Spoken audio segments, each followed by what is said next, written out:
Welcome, dear listener. You've arrived at Sleepy Historian, your quiet corner of the internet where the old and the forgotten are dusted off and spoken softly, with no urgency, no rush, and certainly no drama. This is boring history for sleep. Not in the sense that the stories lack meaning, but in the way they are told, gently, calmly, slowly, until the words blur and your eyelids grow heavier.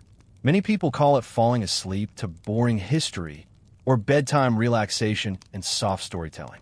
Others describe it as a kind of soft-spoken history documentary, not so much listened to as drifted through, half awake, half dreaming. If you're here, you probably already understand the comfort of this strange little ritual. Maybe you find solace in calm bedtime storytelling, in hearing about the rhythms of lives long past, where the struggles and celebrations of ordinary people play out at a pace so different from our own. Maybe you're looking for relaxing history to fall asleep to, the kind of story that neither demands your focus nor startles you awake. This is a history sleep story, one designed to be both informative and unhurried, soothing the mind while gently carrying it into rest. And if you're a lover of detail, you may already know that fans of Roman history, archaeology, and calm narration often wander into this channel, curious at first, then lulled into the easy cadence of stories that don't need to shout to be remembered. Before we begin tonight's journey, I'll extend a quiet invitation. If this kind of storytelling helps you rest, feel free to like the video, but only if it truly brings you peace. Subscribe if you'd like more of these slow and steady explorations of the past. And perhaps, if you feel comfortable, let me know in the comments where you're listening from and what time it is where you are. There's a quiet comfort in knowing that across so many places and time zones, others are also lying down in dimly lit rooms, drifting together through these same forgotten stories. So, dim the lights, settle in, and let the quiet unfold. Tonight, our focus drifts toward the strangeness of time itself, or rather, how people have marked its passing. Our theme is boring history for sleep. You won't believe these strange forgotten New Year traditions. Imagine yourself not at a modern celebration with fireworks and noise, but in a quieter world where the first day of a year carried meanings we might find peculiar today. Across centuries and across cultures, people have gathered herbs, lit fires, dressed in odd costumes, and carried out rituals that blended superstition with celebration, solemnity with joy. Some were born of deep fears, others of hope, and some simply of custom that grew stranger with every retelling. In the hours to come, we'll drift together through 4 gentle segments. First, we'll step into daily life, imagining what it felt like to live in those forgotten eras and how ordinary people greeted the turn of the year.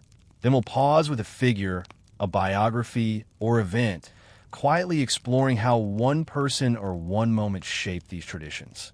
From there, we'll wander into the realm of mystery, archaeology, lost customs, cultural oddities, and finally, we'll contrast the everyday with the lives of the elites, the rulers and priests who celebrated the new year in their own distinct ways.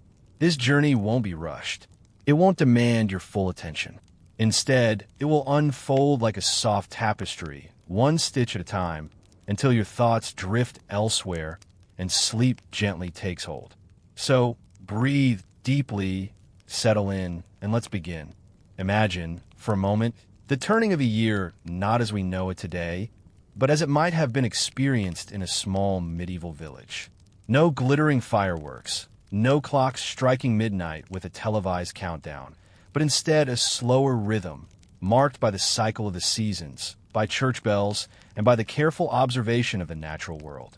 For the majority of people, the coming of a new year was less a singular moment and more a transition, gentle, almost unnoticed, where one winter's night slowly gave way to another, and yet the awareness of renewal lingered in the air. Step into the modest, timber-framed home of a family living in a rural corner of Europe during the 14th or 15th century. The air is thick with the smell of wood smoke from the central hearth, the rough-hewn beams of the ceiling catching the light of tallow candles that flicker unevenly. Outside, frost gathers on the fields, silent and still, while inside, warmth collects in the close quarters. Straw is spread across the earthen floor to soften the ground beneath bare feet and to keep the dust down. In such a home, the idea of a new year did not arrive with celebrations of excess, but with quiet rituals and small tokens. Families would often prepare special bread or cakes, simple by modern standards, but rich by theirs. Flour carefully saved, perhaps a touch of honey if it could be afforded, or even dried fruit preserved from the autumn harvest. These foods carried symbolic weight. To eat sweet things at the year's beginning was to hope for sweetness in the months ahead. Imagine yourself in that space, seated on a low stool, listening to the faint creak of the wooden door as neighbors step in, carrying with them the chill of the winter night. They exchange simple greetings, wishing one another luck or health in the new year, often with phrases passed down from older generations. To wish well was not only courtesy, but a way of speaking protection into existence. Words, after all, carried weight, and the new year was a time when threshold between past and future seemed more delicate than usual. Children might be given small charms, woven threads, or little pieces of carved wood to carry for luck. Adults might scatter herbs around the doorway, rosemary, sage, or juniper, believed to purify the home and ward off misfortune. The smoke of burning herbs carried an aroma both sharp and comforting, lingering in the rafters, mingling with the scent of bread baking on the hearth. For those awake at midnight, the soundscape was not one of explosions and cheers, but of silence, broken perhaps by the ringing of a distant church bell, slow and deliberate. What we call New Year's Day was not always on the same date. In some medieval regions, the new year began not in January, but in March, aligning with the coming of spring, when days lengthened and crops could be sown. Elsewhere, it was tied to Christmas or Easter, with the year defined by the rhythms of the church calendar. Imagine the slight confusion this might bring. Where one village celebrated the turn of the year in deep winter, another might wait until the thaw, until lambs were born and flowers reappeared. Yet for the people within each community, the practice felt natural, as though it had always been that way. In this daily life, rituals were not extravagances but necessities. They provided a sense of continuity, a reassurance that the passing of time was marked and acknowledged, that one year's hardships might be left behind, and another begun with fresh hope. For a farmer, this might mean carrying a candle to the barn, whispering blessings over the animals who sustain the family. For a weaver, it might mean setting aside a newly spun thread, symbolic of new beginnings. For all, it meant a pause in the otherwise relentless rhythm of survival. Picture the quiet scene of a village lane, narrow and muddy, with cottages lining either side.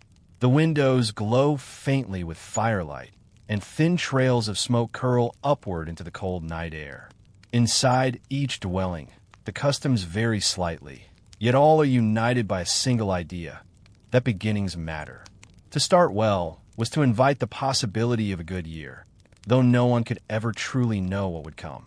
As you let your mind linger here, notice the textures of this world, the roughness of woolen clothing, the coarseness of bread crusts, the coolness of stone walls, the softness of straw beds. Each detail anchors the experience, reminding us that history was not only grand events, but also the ordinary comforts and struggles of lives once lived. The new year was not just a date, but a moment when hopes and fears intertwined, whispered into the dark with candles burning low. And as we rest in this image, we can gently turn to the next part of our journey, where we'll continue to walk through the rhythms of these forgotten traditions, always with an eye to the ordinary people who gave them meaning. The new year in its older forms was never just about the single moment of change. It was about the days surrounding it, and the way people shaped those days into something meaningful. To step into their world is to step into a slower rhythm, where time is measured not in hours or minutes, but in the movement of the sun, the tolling of a bell, or the turn of the agricultural cycle. The transition from one year to another was a pause, an in-between space, where the familiar gave way to the uncertain. Let us imagine a northern European village in the late Middle Ages. Snow lies heavy on the roofs. muffling sound and softening edges, while footprints mark the paths between homes. The church, standing at the village center, dominates the skyline, its bell tower silhouetted against the pale winter sky. It is here that the marking of time finds its official anchor. At midnight, or what villagers believe to be midnight, the bell would ring, a slow and resonant tone carrying across the fields, reminding all within hearing that a threshold had been crossed. For some, this was a moment of prayer, whispered words of gratitude, or petitions for the months ahead. But life was not uniform. While some took the transition solemnly, others infused it with simple joy. Music might be played on rustic instruments, pipes, drums, or fiddles. And while the sound was far from grand, it created a rhythm for dancing in the firelight. Picture the glow of torches along the lane, the crunch of snow under boots, and the laughter that rose into the winter air. Children ran in small groups, sometimes allowed to stay awake later than usual, their breath clouding in the cold. For them, the promise of a new year was little more than the promise of play, sweets, or the warmth of family. In some regions, there existed the tradition of first footing, a belief that the first person to enter the house after the year began would determine the household's fortune for the year to come. Often, this first footer would be expected to carry gifts: bread for sustenance, coal for warmth, or coins for prosperity. Imagine standing by your door, waiting in the dim light for the arrival of that figure. Someone chosen, or perhaps simply fated, whose steps across the threshold symbolized luck itself entering the home. Herbs and greenery continued to play an important role. Holly, ivy, and fir branches might be carried inside, echoes of older pagan customs absorbed in a Christian ritual. Their evergreen nature suggested endurance through winter, a reminder that life persisted even in the darkest season. The smell of pine or juniper filled the air, mingling with wood smoke, offering both freshness and symbolism. To modern eyes, these decorations might resemble the remnants of Christmas, but for the villagers, they were tokens of strength and protection. Food rituals remained central. On tables, often rough-hewn planks covered with coarse cloth, lay dishes prepared not only for nourishment, but also for meaning. A loaf of bread shaped with care, perhaps blessed by a priest. A dish of lentils, whose small round shape resembled coins, promising wealth. Or apples, saved from autumn and polished until they shone, symbolizing health and continuity. These foods were shared with quiet reverence, yet also with cheer, for to eat together was to affirm bonds within the community.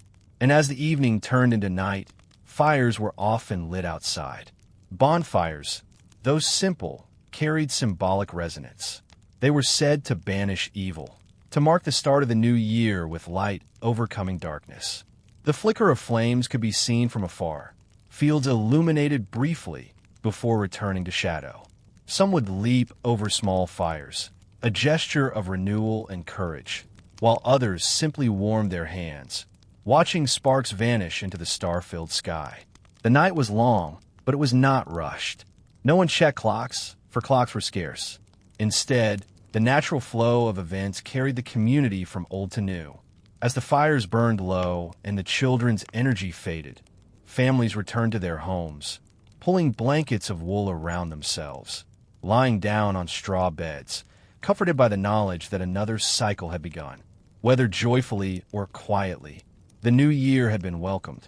If you imagine yourself lying in that bed, you might hear faint sounds, the settling of timbers, the muffled voices of neighbors, the low crackle of embers in the hearth. Perhaps you would feel the coarse linen sheets against your skin, the heaviness of the wool blanket, the draft creeping in through gaps in the shutters. These sensory details are what shaped the night, what made it real for those who lived it. The abstract idea of time passing was always grounded in the tangible textures of daily existence. The new year was not only about beginnings, but also about protection against misfortune. To fail to observe the proper rituals might invite ill luck. This gave the traditions a certain weight, though never with urgency or panic, more with a resigned understanding that life was fragile and uncertain. Through ritual, people found reassurance, even if only in small gestures. To scatter grain across the floor, to pour a little ale on the earth, to carry bread to the barn. These were ways of aligning oneself with the rhythms of the world, ways of asking quietly for balance in the year to come. As you drift with this image, remember that in these quiet traditions we glimpse the essence of history not as spectacle, but as continuity. These were not rulers or warriors, but ordinary people, farmers, weavers, bakers, shepherds, who marked the passing of time in ways that felt both fragile and enduring. Their stories are not grand, yet in their quiet persistence, they have reached us across centuries. In the next part, we'll move gently onward, continuing to explore these traditions, and how even the smallest gestures of daily life carried profound meaning when tied to the turning of the year. As we linger further in the world of ordinary people and their quiet observances of the new year, it becomes clear that many of these traditions were not simply about celebration, but about weaving together the threads of community. In a time when life was marked by uncertainty, crop failures, illness, unpredictable weather, rituals of the new year acted as collective reassurances. Each action, however small, was a reminder that no one faced the coming months alone. Picture again the village lane, narrow and worn, with the faint sound of footsteps echoing in the snow. At each door, neighbors might stop to exchange greetings or tokens. A piece of bread broken and shared, a jug of ale passed from one hand to another. Simple words repeated across generations. Good fortune, good health, a safe year ahead. These gestures were more than politeness. They were a way of stitching together the fragile fabric of a community that depended on cooperation for survival. The church played its role too, guiding the structure of time and ritual. The new year was folded into the liturgical calendar, often marked by Mass at dawn or by prayers offered for renewal. The bell ringing out over the frosted fields served as a reminder not only of the passage of time, but of the divine presence thought to govern it. Imagine standing in the dim stone interior of a medieval church, the air cool and scented faintly of incense, the flickering of candles reflecting on cold stone walls. People gathered not in celebration, but in reverent stillness, whispering prayers into the quiet. Outside the sacred space, older beliefs still lingered, woven into the fabric of custom. In some regions, villagers carried torches through fields at night, circling the boundaries of farmland in a symbolic act of protection. The glow of firelight against snow and earth was thought to chase away spirits of misfortune, ensuring that crops would prosper when spring returned. Elsewhere, young men might go door to door, singing songs that blended cheer with superstition, their voices low and steady in the winter night. To receive them kindly was to invite good fortune. To turn them away risked the opposite.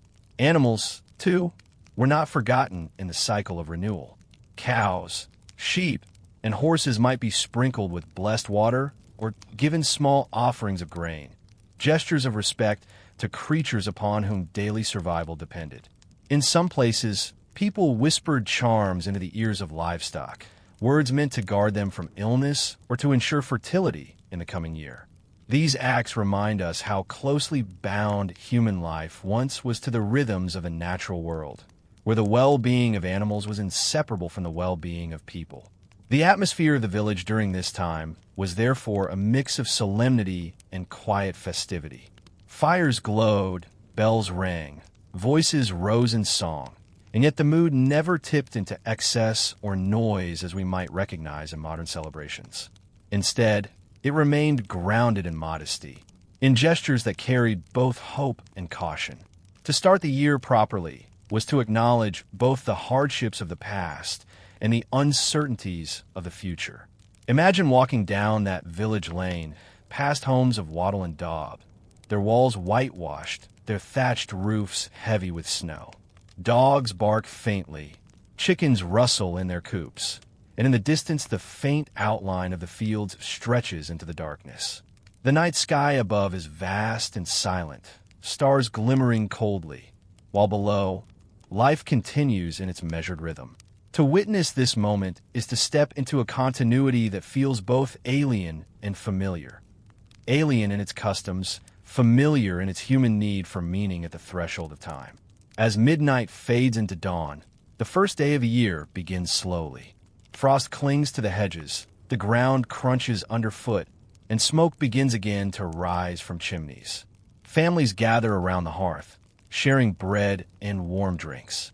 For many, the new year is also a day of rest, a brief pause before ordinary labor resumes. But even in rest, there is symbolism. To begin the year with peace and comfort was to set a tone, however fragile, for what was to follow. In some households, work was deliberately avoided on the first day. Tools remained hung on their hooks, looms left silent, fields untouched. To work on this day was thought by some to bring hardship, as though the toil begun now would multiply in the year ahead. Instead, people turned to small gestures, tidying a home, mending a garment, or preparing a meal, that spoke of care and order, creating a sense that the year itself began neatly, in harmony. And always at the heart of it was the belief that beginnings mattered. To eat well, to share with neighbors, to honor the sacred, to protect one's home, to care for animals. Each action carried weight beyond itself. It was less about the act itself and about the reassurance it offered, that the future, uncertain as it was, could be nudged towards safety and prosperity. As we rest here, in the quiet of this imagined village, with its frost-tipped fields and faintly glowing hearths, let the rhythm of their lives sink in. The turning of a year was not a single instant, but a span of moments filled with food, with firelight, with prayer, and with community. It was, above all, a reminder that life, though fragile, continued. In the next segment, we'll shift gently from these broad impressions of daily life to a closer focus, a figure or event tied to the traditions of the new year, whose story can illuminate how individuals, as well as communities, shaped the ways time was marked and celebrated. While the lives of ordinary villagers form the foundation of our understanding of forgotten New Year traditions, history also offers us windows into the stories of particular individuals whose choices, beliefs, or influence shaped how these rituals were observed. To move gently from the collective to the personal, let us consider one figure often tied to the shaping of time itself. Julius Caesar, the Roman leader whose reforms gave us the calendar that still governs our lives today. It may feel unusual to think of Caesar in the context of quiet village rituals, yet his decision to standardize the calendar altered not only the counting of days, but the very way new beginnings were recognized. Before his reforms in 45 BCE, Rome's calendar had drifted out of alignment with the solar year. Festivals appeared at odd times, and agricultural cycles grew increasingly mismatched with the months in which they were celebrated. The problem was not merely practical, but symbolic. To a people who believed deeply in omens, rituals, and the favor of the gods, such disorder carried a sense of unease. Imagine Caesar, returning from campaigns abroad, consulting scholars and astronomers in his effort to impose order. He looked to Egypt, where the solar calendar offered a steadier measure of the year. From this inspiration came the Julian calendar, with its familiar 12 months and the leap year system to keep time aligned with the sun. And it was Caesar who placed the start of the year in January, dedicated to Janus, the two-faced god of doorways, who looked both backward and forward, an apt guardian for the threshold of time. The choice of January 1st as the year's beginning was not simply administrative. It carried symbolic weight. To honor Janus at this time was to emphasize beginnings and transitions, the act of looking simultaneously to the past and to the future. Romans observed the day with offerings to the god, sacrifices, prayers, and the giving of gifts. Neighbors exchanged small tokens of honey, figs, or coins, simple gestures meant to secure goodwill in the months to come. These echoes of Roman practice ripple faintly through later European traditions, with a giving of food or charms at the new year continued as a sign of prosperity and luck. Picture a Roman household on the morning of January 1st, the atrium lit by soft sunlight filtering through an open roof. The air is cool, the mosaic floor slightly damp from morning dew. Family members gather around the household altar, placing small offerings, perhaps a piece of cake, a pinch of salt, or a libation of wine. Outside, neighbors greet one another with cheerful words, their voices carrying across the narrow streets. The city is alive with a sense of renewal, though life continues in its ordinary way.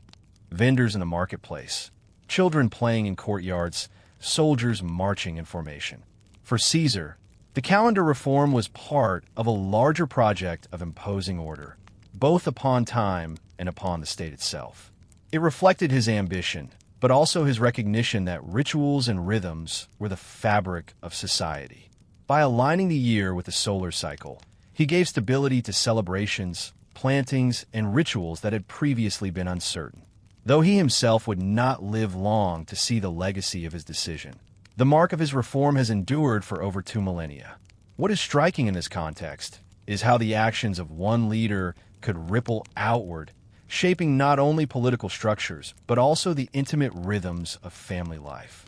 A farmer sowing seed, a priest lighting incense, a child receiving a charm. All of these acts were subtly directed by the structure Caesar imposed. It is a reminder that history is never only about rulers or only about the common folk, but about the interplay between the two. In imagining Caesar's role, we must also consider how the symbolism of Janus, the god of thresholds, remains potent even today. Doorways, after all, are liminal spaces, neither inside nor outside, but a point of transition. The new year is such a threshold, a moment suspended between what has been and what is yet to come. In dedicating January to Janus, Caesar gave enduring form to an idea that resonates even in modern rituals of reflection and resolution. Yet even with this reform, traditions varied across the empire and beyond. Not all regions immediately embraced January 1st as the year's start, and older customs persisted. It would take centuries for the Julian calendar to spread fully and for January to be universally accepted as the threshold of time. Still, the decision marked a turning point, anchoring the new year in a way that continues to echo. So, as you rest with this story, let your mind wander to the quiet irony of it, that a man known for battles and ambition also gave us one of the gentlest rhythms of daily life, the turning of a year. His reforms ripple outward still, guiding when we light candles, when we share food, when we whisper words of hope for the days ahead. In this way, Julius Caesar's presence lingers not in grand monuments alone, but in the quiet rituals observed by countless people across countless generations each January. In the next part, we'll remain with this theme of individuals and events, looking more closely at how later rulers and figures shaped and reshaped the meaning of the new year, leaving behind layers of tradition that ordinary people carried forward. The story of Julius Caesar and his calendar reform reminds us how the decisions of rulers can echo across centuries. Yet the shaping of the new year did not stop with him. Later leaders, popes, and kings would continue to redefine what counted as the first day, layering fresh meanings onto old practices. These figures remind us that the marking of time is never only practical. It is also symbolic, often bound up with power, faith, and authority. One such figure is Pope Gregory XIII, whose reforms in the 16th century gave us the Gregorian calendar, still in use today. By the late Middle Ages, the Julian system had drifted slightly, leaving festivals out of alignment with the seasons. Spring equinox festivals fell later and later, disrupting the rhythms of Easter and other holy days. The correction was subtle yet significant. By adjusting leap years and resetting the calendar by 10 days, Pope Gregory restored alignment between the heavens and the cycle of religious observance. Imagine him in the Vatican, surrounded by learned scholars, astronomers, and mathematicians. Charts of stars and cycles lie spread across a long table, candles burning low into the night. The Pope listens with patience as experts explain the slippage of days, the wandering equinox, the need for reform. It is not merely science, it is sacred order. For the Church, to let holy festivals drift was to let disorder seep into the very heart of Christian life. By issuing his reform in 1582, Gregory XIII sought to protect not only the accuracy of time, but the spiritual rhythm of the faithful. The transition was not smooth. Some nations adopted the Gregorian calendar quickly. Others resisted, suspicious of papal influence or reluctant to disturb long-held customs. For centuries, Europe lived with two systems side by side, the old Julian reckoning and the new Gregorian. Imagine the confusion of merchants traveling across borders, carrying contracts and letters that seemed to lose or gain days, depending on where they were opened. Even simple greetings of the new year could be mismatched, depending on which calendar one followed. Beyond Gregory, kings and emperors also sought to shape the meaning of the new year. In medieval France, for example, the year was often counted from Easter, aligning the beginning of time with the resurrection. In other places, Christmas served as the year's threshold, blending the joy of Christ's birth with the anticipation of renewal. Monarchs, by fixing these dates, subtly tied their rule to sacred time, positioning themselves as guardians of cosmic order. Consider King Charles IX of France, who in 1564 issued the Edict of Roussillon, declaring January 1st the official start of the year in his realm. The choice brought his kingdom in line with the Roman tradition revived by Caesar, but also reflected a desire for unity across his territories. For ordinary people, this meant adjusting customs, moving celebrations, changing records, shifting the timing of taxes or feasts. Such decrees might seem distant, yet they touched the daily lives of farmers, merchants, and artisans who had to adapt their own rhythms to the new official order. We can picture one of these shifts in practice. Imagine a scribe in a small French town, seated at his desk as candlelight flickers on parchment. He carefully copies the new date, correcting his headings, reminding himself that the year now begins in January rather than Easter. The act is small, almost mechanical, yet it embodies a broader transformation, the authority of a king pressing itself quietly into the texture of everyday life. What unites these figures, Caesar, Gregory, Charles, and others, is the recognition that the marking of time is both symbolic and powerful. To define when a year begins is to define the rhythm of life. When debts are due, when harvests are counted, when festivals are celebrated. Leaders knew this, and in shaping the calendar, they shaped society itself. And yet, for all the proclamations and reforms, local traditions endured. A villager might acknowledge the official start of the year in January, while still treating springtime as the truer renewal of life. Communities carried older customs forward, blending them with the new. In this layering of time, official and local, sacred and ordinary, we see how the abstract decisions of rulers were lived out in the daily practices of their people. The new year, then, was never fixed. It was always shifting, always contested, shaped by the tug-of-war between tradition and reform, between local custom and official decree. And within that tension, ordinary people continued to light their fires, share their bread, and whisper their blessings, no matter what the calendar declared. As you let this story settle, imagine the figures of power, Caesar, Gregory, Charles, each in their own settings, yet connected by a single thread, the desire to order time. Their legacies endure, but always refracted through the lives of those who carried on the rituals, adapting them quietly, year after year. In the next part, we'll linger further on this theme, exploring a particular event in which the marking of the new year became not only a matter of tradition or decree, but a reflection of broader cultural shifts that shaped the world around it. The turning of the year was never only about rulers and decrees. It was also about the moments when the calendar itself became a stage for history, when battles, treaties, and transformations unfolded under the shadow of the new year.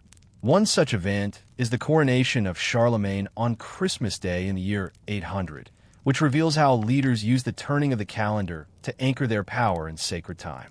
Imagine the hushed chill of Rome on that winter morning.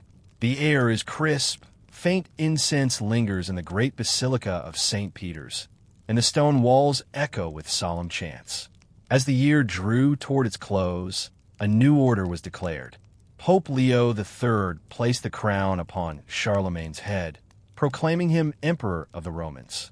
By choosing Christmas for the coronation, the Church bound Charlemagne's rule to the birth of Christ, ensuring that every anniversary of his imperial dignity would coincide with one of the holiest days of the year. The beginning of a new chapter in empire was aligned with the symbolic renewal of faith itself. This use of calendar days was deliberate. Leaders knew that the rhythm of the year provided opportunities to reinforce meaning. By tying their authority to dates already heavy with symbolism, they could bind political power to cosmic order. The new year was not only a matter of counting days, but a tool for storytelling, a way of shaping how people understood their own place in history. Centuries later, we see similar patterns. In Tudor England, Henry VIII and his successors issued royal proclamations shifting the start of the year from late March to January, aligning the kingdom with continental Europe. But beyond bureaucratic tidiness, these decisions also communicated stability and modernization. Each act of reform, however technical, echoed through society as a sign that the crown was in control, capable of ordering both the realm and the very passage of time. Consider for a moment how these proclamations felt to ordinary people. For a farmer in a small English village, January had long been a deep winter month, associated with survival rather than beginnings. To call it New Year's Day may have felt distant, almost foreign. Yet over time, the decree took root. Churches rang their bells on the 1st of January. Local officials shifted their ledgers. Slowly, what had once been the season of waiting for spring became, by royal will, the season of counting a new year. The rhythm of lives bent, almost imperceptibly, to the authority of monarchs and their calendars. Other rulers, too, sought to link the new year with their triumphs. In Russia, Tsar Peter the Great decreed in 1699 that the new year would begin on January 1st instead of September 1st, which had been the old Byzantine reckoning. Fireworks, cannon shots, and decorated fir trees were ordered to mark the change, blending European customs with Russian identity. For Peter, the new year became a stage on which he could dramatize his reforms, presenting himself as both innovator and guardian of tradition. By shifting the year, he shifted perception itself, inviting his people to imagine Russia as aligned with the modern world. What is striking in all of these examples is how leaders, across centuries and regions, recognized the quiet power of dates. A coronation held at Christmas, a decree shifting the year to January, a reform aligning with the stars. All of these actions reveal a deep awareness of how human life is measured not only in days, but in symbols.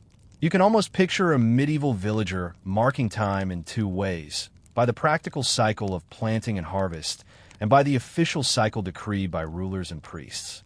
The villager may have whispered blessings at the turn of spring, while also hearing church bells ring on January 1st. In this layering of time, we see how official reforms did not erase old rhythms, but coexisted with them, creating a patchwork of traditions. And so, when we think about New Year traditions today, fireworks, toasts, midnight gatherings, we can glimpse their ancestors in these layered histories. Behind each celebration lies a story of kings and emperors, popes and tsars, scribes and villagers, each playing their part in defining what it meant to cross from one year into the next. As you let your thoughts drift, imagine these leaders not as distant, imposing figures, but as men deeply aware of the symbolism of time. Picture Charlemagne standing in St. Peter's, Peter the Great gazing over his snowy capital, or Henry's scribes adjusting their ledgers by candlelight. Their actions ripple across centuries, reaching quietly into the way you, today, mark the passing of one year into another. In our next segment, we will shift from rulers and events to something more mysterious: the forgotten rituals and curious customs that archaeology and folklore reveal. These are not the decrees of emperors, but the whispers of ordinary people, preserved in fragmentary traces of the past. If rulers and calendars tell us how the new year was officially marked, Archaeology and folklore reveal something quieter: how ordinary people lived and imagined these turning points in time. These are traditions that slipped beneath the notice of chroniclers, practices whispered in villages, enacted at thresholds, or preserved in fragments of song and artifact. They are the mysteries of the new year, half forgotten, yet still carrying a strange resonance today. Imagine yourself in a small village in northern Europe many centuries ago. The landscape is quiet, blanketed in frost. Smoke curls from low-roofed houses, drifting slowly into the pale sky. Inside, families gather close around the hearth, their breath mingling with the warm, smoky air. For them, becoming a new year was not only about dates decreed by kings. It was about survival, renewal, and unseen forces believed to move in the dark of winter. Archaeological evidence and folk records suggest that households often performed protective rituals at year's end. Ashes from the Yule log might be kept to guard against lightning in the year ahead. Small charms were tucked into thatched roofs, and sprigs of evergreen, holly, ivy, or fir were carried indoors as a promise of life persisting through the cold. These practices were less about celebration and more about reassurance. The old year was a time of vulnerability, the new year of fragile hope.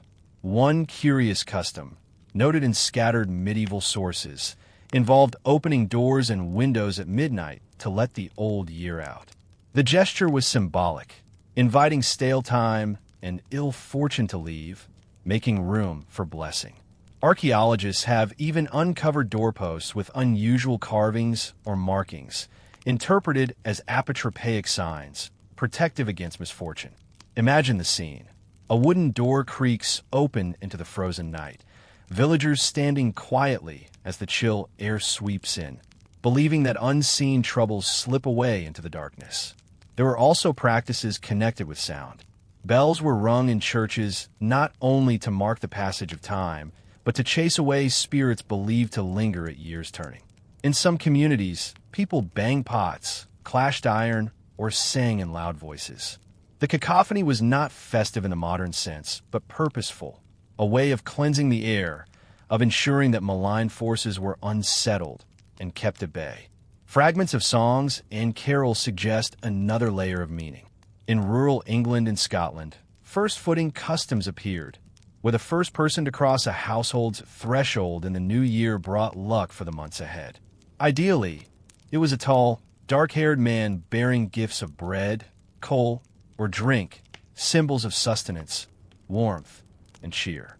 Archaeological finds of small tokens near thresholds, coins, pieces of iron, or even animal bones hint that such customs may have deep roots, blending practical offerings with symbolic hope.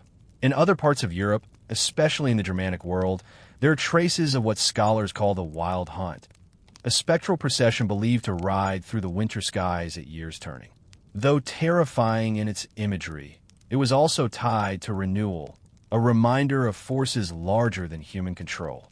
Villagers left offerings of bread or ale to appease the riders, hoping that their households would be spared misfortune. No clear artifact can capture the wild hunt, but folklore, passed through centuries, leaves behind this haunting image. Ghostly riders sweeping across starry skies, marking the thin boundary between years. The mystery of these customs lies in their dual nature. They are at once practical and symbolic, rooted in the rhythm of winter, yet reaching toward the unseen. Ashes to guard against storms, bells to drive away spirits, doors open to release ill fortune. Each act simple, almost mundane, yet charged with meaning. These were the tools by which communities steadied themselves at the most uncertain time of year. As you imagine these scenes, picture a quiet hamlet at midnight. The snow crunches softly underfoot, a door swings wide, and cold air pours in. Someone tosses a sprig of holly into the fire, while a child listens nervously for bells in the distance. These rituals, faint and almost forgotten, echo into our present. Even today, many still bang pots, light fireworks, or speak blessings at midnight, actions that descend, however faintly, from those medieval gestures of protection and renewal.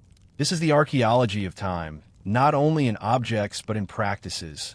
Each fragment of bone, each etched doorway, each folk rhyme recovered by scholars is a whisper from the past, telling us that the transition into the new year has always been a moment of both fear and hope. The evidence may be incomplete, but the imagination fills in the rest, stitching together a picture of ordinary lives in extraordinary times of turning. And so, as we linger in this mystery, let your thoughts drift with those spectral riders of the wild hunt, with the smoke of burning evergreens, with the sound of bells in the frosty air. These are not grand decrees or proclamations, but fragile, human gestures, rituals of reassurance, carved into the fabric of winter nights. In the next part, we will explore more of these enigmatic traditions, looking at archaeological finds and cultural remnants that deepen our understanding of how the new year was imagined in times long past. In tracing forgotten traditions of the new year, archaeology and folklore often intersect in curious ways. The written record is fragmentary, the artifacts incomplete, but together they whisper of a world where the transition into the new year was treated as a liminal space, a threshold between the familiar and the unknown. Such thresholds, in the imagination of medieval people, required careful navigation, for they were moments when the ordinary rules of life were thought to loosen and unseen influences press close. Imagine a rural community somewhere in the British Isles in the late Middle Ages. The year's end coincides with the bleakest winter nights. Villagers gather around hearths, not only for warmth but to observe small rituals handed down from grandparents. Some of these customs surface in ballads and legal records, others in the soil itself, revealed centuries later by careful excavation. One such practice appears in wassailing, a tradition that blended blessing and festivity. Villagers moved from house to house or orchard to orchard, singing songs of goodwill and drinking from a communal bowl. Archaeologists have uncovered fragments of decorated pottery and wooden bowls in rural sites, possibly remnants of these shared rituals. The purpose was more than merriment. It was protective. In apple-growing regions, people splashed cider upon the roots of trees, urging them to yield a rich harvest in the year to come. Picture the scene. In the stillness of a frosty night, torchlight flickers against bare branches, songs carry softly, and steaming cups of drink are raised in hope. In Scandinavia and parts of Germany, traditions tied to Yule carried forward into the marking of the new year. Evergreen boughs were hung above doorways, not only as decoration, but as barriers against wandering spirits. Traces of these customs linger in archaeological finds of preserved plant remains in the corners of ancient houses, suggesting that greenery was deliberately placed and left to dry. The symbolism is clear, a reminder that life continues even in the coldest season, and that the household is shielded from ill fortune. Charms and tokens also played their role. Excavations in Central Europe have unearthed small amulets, coins pierced for wearing, tiny figures of animals, and shards of iron, interpreted as protective offerings. Some are buried near thresholds or hearths, aligning with folk beliefs that spirits could enter through such vulnerable points. To bury a token was to anchor safety, to ensure that the household would pass safely into the next cycle of time. Across cultures, the new year was also seen as a moment for divination. Records from the late medieval period describe simple rituals of fortune-telling performed at year's turning. Young women, for instance, dropped molten lead into water and read the shapes as omens of marriage or luck. Archaeological traces of such practices are faint, burned vessels, small molds, but written accounts confirm their persistence. These acts were not taken as frivolous entertainment, but as earnest attempts to glimpse the shape of the future, when time itself seemed more pliable. Another fascinating custom, hinted at in folklore, involved food. Special breads and cakes were prepared at year's end, often marked with symbols or divided in ritual ways. Excavations of medieval ovens have revealed unusual loaves with impressions of coins or charms baked within them. These lucky pieces were meant to grant prosperity to whoever found them. Imagine a family seated together, breaking open a round loaf by lamplight, each hoping to find the token that promised favor in the months ahead. Sound, once again, played a central role. Beyond the ringing of bells, communities believed that spoken words had power at the year's threshold. Blessings were recited over animals, tools, and fields. Some folk charms, preserved in manuscripts, combined Christian prayers with older invocations, calling on saints and natural forces alike. This mingling of belief systems shows how the new year was not simply a date, but a woven fabric of hope, fear, and continuity. As you let your thoughts wander through these scenes, imagine yourself standing at the edge of a medieval orchard, frost crunching beneath your boots, while villagers sing softly to the trees. Or picture a family unearthing a hidden coin baked into bread, laughter mingling with the glow of firelight. These are fragile customs, often forgotten, yet they reveal how deeply people invested meaning into the passage of time. What is striking is how much of this echoes in the present. We still make resolutions, seeking to shape the year ahead. We still share special foods at the turn of the year, whether lentils in Italy, rice cakes in Asia, or round loaves elsewhere. We still light fireworks and ring bells, loud gestures meant to clear space for renewal. Those centuries have passed, the impulse remains, the need to steady ourselves as we cross an invisible threshold. Archaeology cannot capture the full richness of these rituals. What survives are fragments, a broken charm, a charred loaf, a line in a forgotten manuscript. Yet when pieced together, they offer a mosaic of human longing for prosperity, protection, and peace in the year to come. In the next part, we will continue exploring these mysteries, looking at how different regions carried their own unique traditions into the new year, and how these traces remind us that history is not only about rulers and decrees, but about the intimate rhythms of ordinary lives. As we follow the thread of forgotten New Year traditions, we arrive at one of the most fascinating aspects: the way different regions layered their own beliefs upon this single turning point in time. From archaeological finds and scattered folklore, we see how the new year was not one uniform event, but a mosaic of customs, each shaped by local landscapes, religions, and the rhythms of daily life. Consider, for instance, the alpine valleys of Central Europe. Here, scholars have pieced together traces of mass processions that took place around the new year. Archaeological depictions carved into wood and later recorded in local chronicles show figures in animal disguises, horn masks, shaggy cloaks, and clattering bells. These were not celebrations in the modern sense, but protective performances. By embodying wild creatures, villagers sought to drive away winter's dangers, confusing or frightening the unseen forces thought to prowl at the year's edge.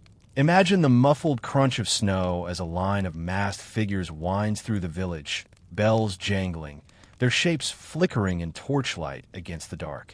In Ireland and parts of Scotland, fragments of folk rhyme and later accounts describe straw boys or mummers visiting homes at year's end. Dressed in costumes of straw or cloth, they performed simple plays or recited verses, often in exchange for food and drink. Archaeological traces of such customs are scarce, but the imagery persists in oral tradition. Straw headdresses preserved in museums, odd scraps of mask-like fragments. The meaning was both entertainment and blessing, a mingling of laughter and ritual at the year's threshold. Elsewhere, in the Mediterranean world, New Year practices reflected the blending of ancient pagan rhythms with Christian observances. In Greece, for example, scholars have noted customs involving special breads marked with the sign of the cross, within which tokens might be hidden. The archaeological footprint of such rituals is faint: burned loaves, ceramic fragments, but the symbolic layering is clear. The bread represented Christ's blessing and the promise of abundance, while the hidden token linked back to much older practices of divination and fortune. Even in more urban settings, echoes of superstition clung to the new year. In medieval London, civic records mention beating the bounds, a practice of walking parish boundaries to reaffirm communal memory. While usually tied to spring, Some sources suggest similar processions near the year's end, where groups of townspeople traced invisible lines through their streets, marking the renewal of order and identity. These traces are not easily excavated, but the documents remain. Careful notes and city rolls describing groups of men and boys walking the streets, chanting, and marking trees or stones. Archaeology also hints at food rituals beyond bread. In Eastern Europe, remnants of feasts with nuts, honey, and grains appear in settlement layers dated to late medieval winters. These foods carried clear symbolism: nuts as seeds of hidden potential, honey for sweetness, and grain for continuity. The act of consuming them at year's turn was both physical nourishment and ritual assurance, anchoring the household in cycles of growth and renewal.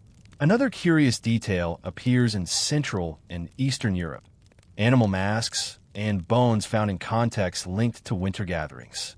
Scholars debate whether these were part of seasonal feasts, hunting rituals, or performances tied to the new year. Whatever their exact purpose, they remind us that communities sought to connect with natural forces at the moment of transition.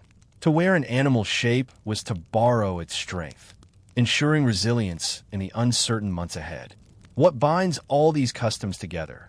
Masked figures in alpine valleys, straw boys in Ireland, bread in Greece, nuts and honey in Eastern Europe, is the recognition of a new year as a threshold. It was not simply a date, but a liminal moment, fragile and charged with meaning. Communities enacted small dramas, opening doors, sharing bread, donning masks, not only to celebrate, but to steady themselves as they stepped across that invisible boundary. As you imagine these fragments, let your mind wander. Picture torchlit figures moving through snowy alpine passes, bells clanging softly. Picture straw-clad performers in a quiet village, their costumes rustling as they recite verses. Picture families breaking bread, finding tokens hidden within, or sharing honey and nuts under the dim glow of lamplight. These are not grand spectacles, but gentle rituals, threads of continuity woven into the dark of winter nights. And as you drift further into the rhythm of these stories, you may notice how close they feel to our present. We still gather at thresholds, we still perform symbolic acts, we still share food, sound, and blessing. The continuity across centuries is not exact, but it is resonant, reminding us that the turn of a year has always been a time of fragile hope, binding the human story together across distance and time. In our next segment, we will step into contrast, examining how New Year traditions differed between the lives of ordinary people and those of elites, rulers, and courts.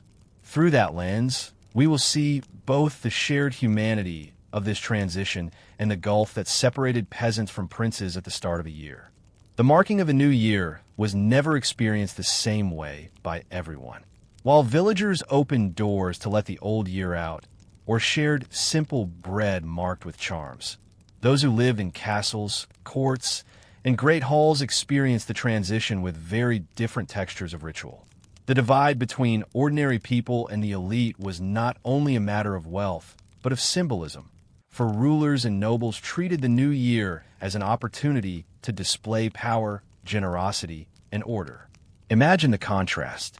In a modest cottage, a family huddled near the hearth, sharing a loaf of bread baked with care from the last stores of grain.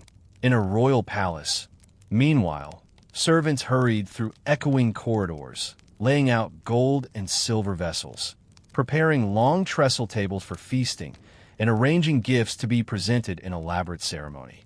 The rhythm of the year touched all levels of society, but it resonated differently depending on where you stood.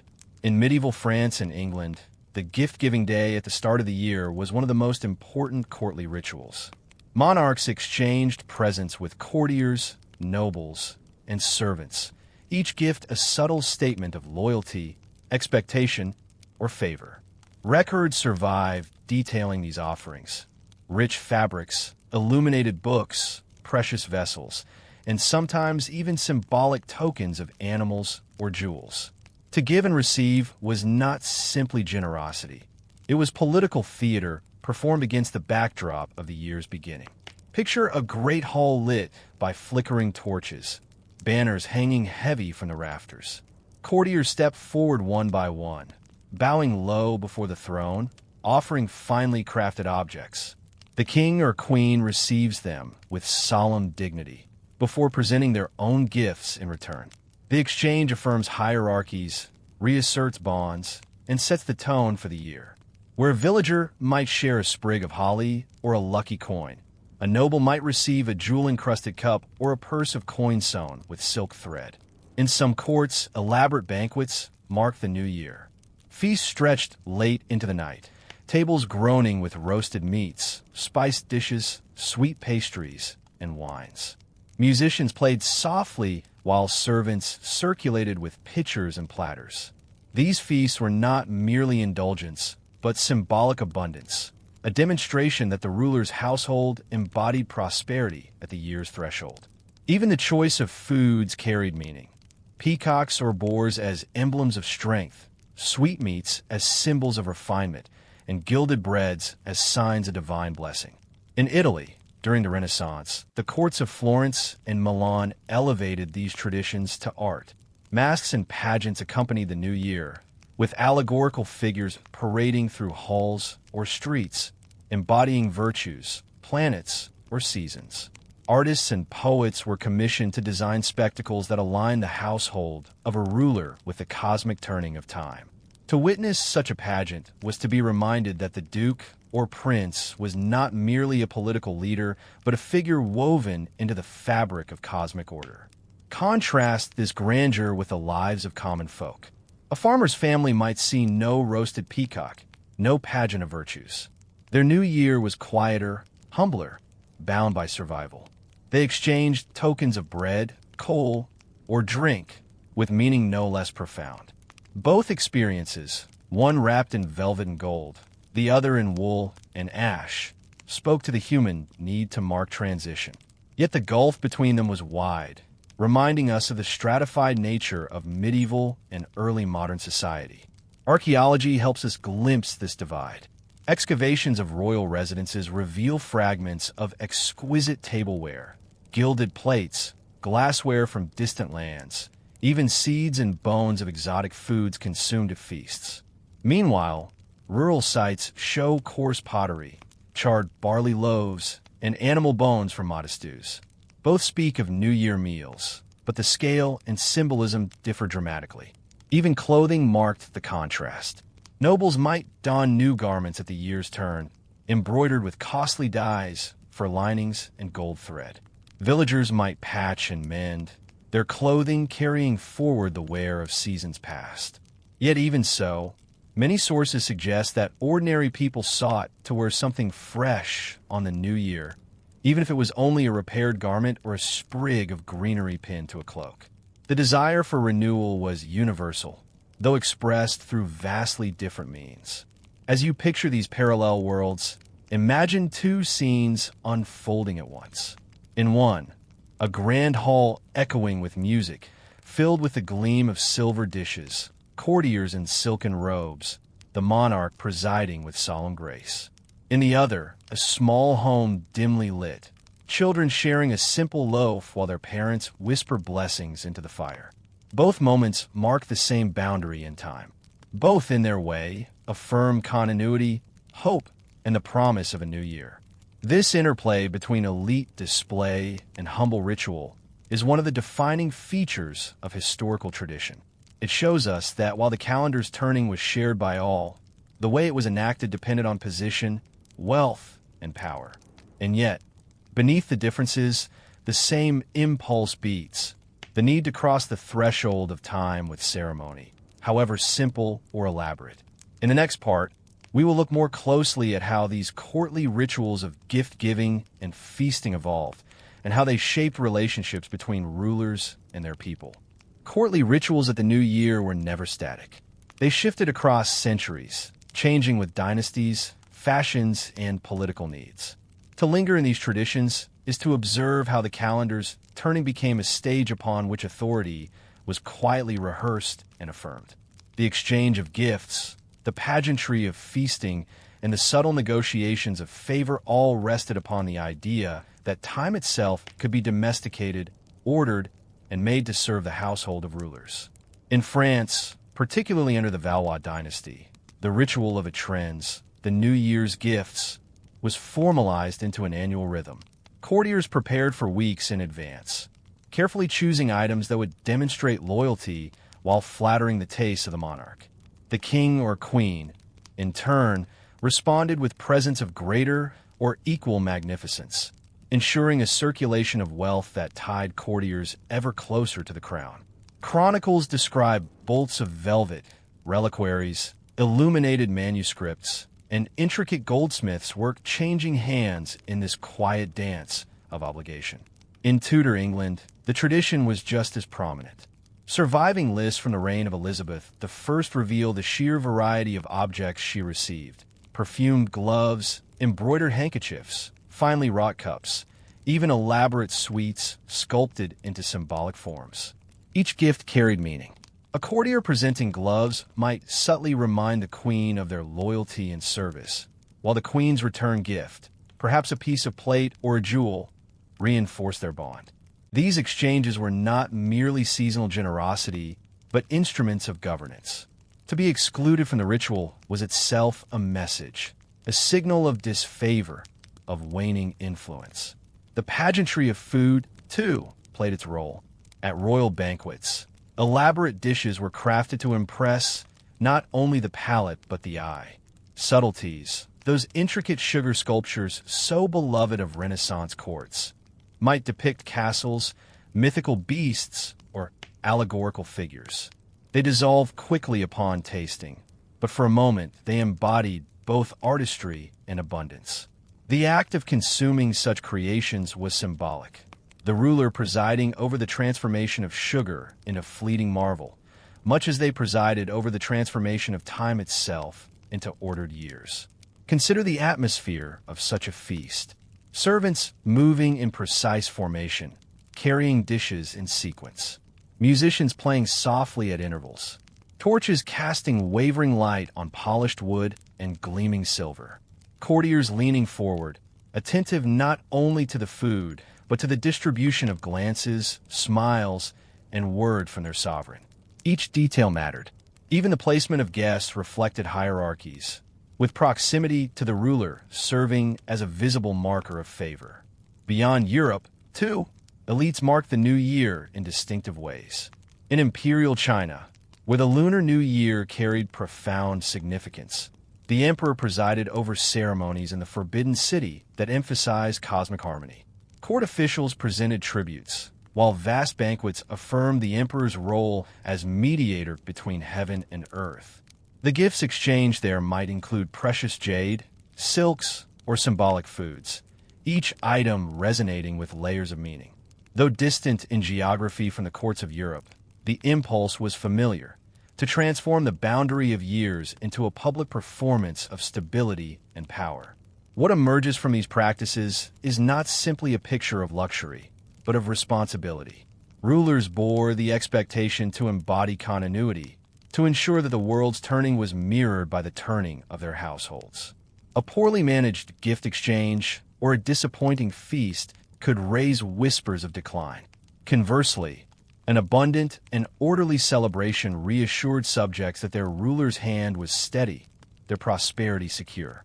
Against this backdrop, ordinary people's customs appear modest, yet perhaps more enduring. A loaf shared among neighbors, a sprig of greenery pinned to a cloak, a whispered blessing at the fire. These cost little, yet carried deep meaning. Nobles displayed wealth. Villagers displayed continuity. And in the silence of night, after the torches of the banquet hall guttered out and the last villager banked their fire, both ruler and subject lay beneath the same stars, each carrying their hopes into the new year. Historians sometimes describe these contrasts as the two speeds of ritual life, the grand and the humble, existing side by side. One spoke in the language of gold and silver, the other in bread and ash. Yet both sought the same outcome: to cross safely into the uncertain year ahead. As we move further, we will explore not only the gifts and feasts themselves, but the meanings they carried in shaping relationships between social classes. The new year was not only a matter of personal renewal, but of social fabric, binding rulers to courtiers, courtiers to servants, villagers to neighbors, and all to the unseen rhythm of time. As we draw closer to the conclusion of our exploration of forgotten New Year traditions, it is worth pausing to reflect on what these contrasts between elite and common life reveal. At first glance, the gulf between the two may seem absolute. Jeweled cups in one world, patched cloaks in the other, banquets heavy with roasted meats in palaces, while in cottages thin broth and coarse bread made do. Yet beneath these differences, one can find echoes, repeated gestures that whisper of shared human needs. Take, for instance, the practice of renewal.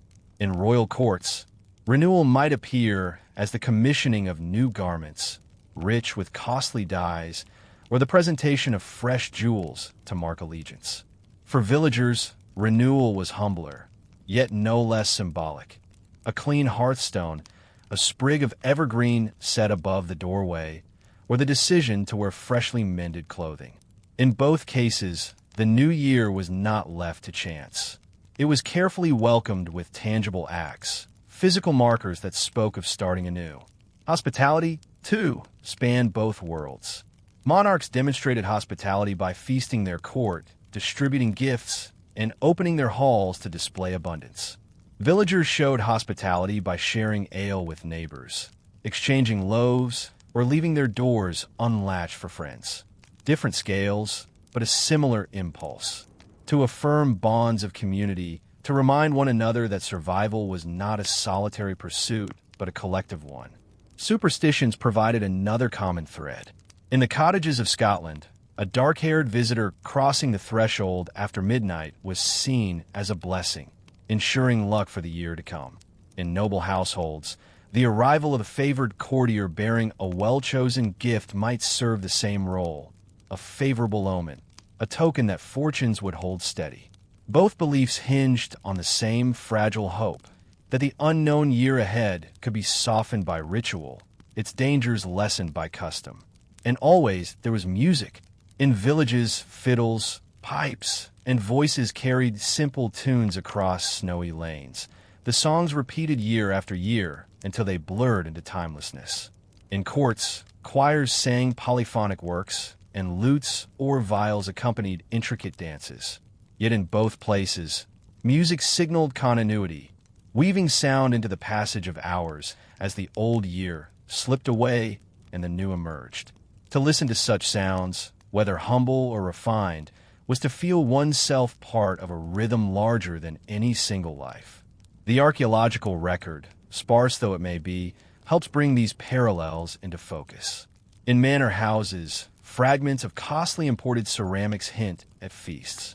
In rural settlements, charred grains tell of hearthside meals. In both contexts, food and ritual left their imprint in the soil, silent testimony to lives long faded. Even a single bead or coin, lost in the rush of celebration, may be unearthed centuries later, reminding us that joy and custom leave traces even when voices have long since gone quiet. Consider, too, the symbolic landscapes of the time. In cities, bells tolled at midnight, their sound rolling over rooftops, marking the shift of year. In villages, a rooster crowing before dawn could be taken as the signal that the new year had begun. And in palaces, trumpets or ceremonial drums often sounded the hour, announcing the passage not only of time, but of authority. These sounds, birdsong, bells, or brass, each carried weight, inscribing the new year into the ears of those who heard them. What emerges most clearly is the sense that time itself was social. It was not simply measured by calendars, stars, or the slow burning of candles, but by how it was lived in community. The new year was not only a date, but a moment enacted together, reaffirmed through gestures great and small. To bake a loaf, to light a torch, to present a gift, to sing a song. All of these were ways of telling one another, we step into this year together. When we look back across the centuries, these customs can feel distant, even quaint. Yet perhaps they remind us of something enduring. The forms may change, candles replaced by electric lights, fiddles by recorded songs, feasts by family dinners, but the impulse remains. At the turn of each year, whether in crowded squares or in quiet rooms, people still gather, still mark the moment, still hope for continuity. The villagers and nobles of long ago would likely recognize more of our rituals than we imagine. And so, as we conclude this final segment, we might picture once more those parallel scenes. A king in silks, receiving gifts in a hall echoing with music. A farmer, lifting a simple mug of ale to neighbors. A child in patched wool, falling asleep by the embers of a fire. A court musician tuning a lute for one more song. All of them, across class and distance, felt the quiet weight of time turning, and all of them reached for customs to steady themselves as they stepped into the unknown. This is the rhythm of history, the high and the low, the rich and the poor, moving through the same cycles of time, each in their own fashion. It is a rhythm both boring and beautiful, a reminder that humanity's great diversity of experience still converges on shared needs. And in this quiet recognition, one may feel lulled, as though rocked by the steady motion of years themselves, carrying us onward, as they carried those who came before. And so we come to the end of our quiet wandering through strange and forgotten New Year traditions. From the flickering hearths of villagers who mark time with bread and blessings, to the glittering courts where gifts and pageantry shape politics, we have seen how the same moment, the passage from one year into the next, was lived in many ways. Some marked it with loud songs, some with solemn ceremonies, some with whispered hopes spoken only to the night air. As the hours of this story have unfolded, perhaps you have noticed how often the themes repeat themselves. Renewal, hospitality, music, tokens of luck, whether humble or grand. No matter where or when, people sought to steady themselves as time moved forward. They held on to rituals, not because they changed the turning of the year, but because they softened its uncertainty. These customs, whether dazzling or simple, gave shape to hope. It is a comforting thought that countless generations before us faced the same transition we do today. Their lives were harder, their futures less certain, yet they too paused, reflected, and reached for symbols to guide them. A sprig of greenery above a door, a jewel placed in a monarch's hand, a song carried over snow-covered fields. Each one was a way of saying, we step into the unknown, but not alone. Now, as you lie here, perhaps with your own thoughts quieting, you too are part of this long chain of moments. You join the villagers who banked their fires, the courtiers who bowed before thrones, the families who shared bread, the musicians who tuned their instruments. All of them, like you, carried the gentle weight of time turning. All of them sought rest, reassurance, and peace. And so, let the stories fade now into the stillness. Let the images drift softly into dreams. A court glittering with candles, a cottage glowing with embers, bells tolling over rooftops, music fading into the cold night. The past is distant, yet its rhythms echo on, weaving with your own heartbeat, steady and calm. If these quiet histories have brought you peace, you may wish to like this video or subscribe for more stories told in the same soft rhythm. Only if it truly helps you rest. And perhaps, before you drift fully away, you might leave a comment sharing where you are listening from and what hour of the night it is for you. Others, too, will read it and take comfort in knowing they are not alone, that across distance and time, many are listening together, falling asleep to the same stories. For now, close your eyes, breathe deeply, and let the noise of the day fall away.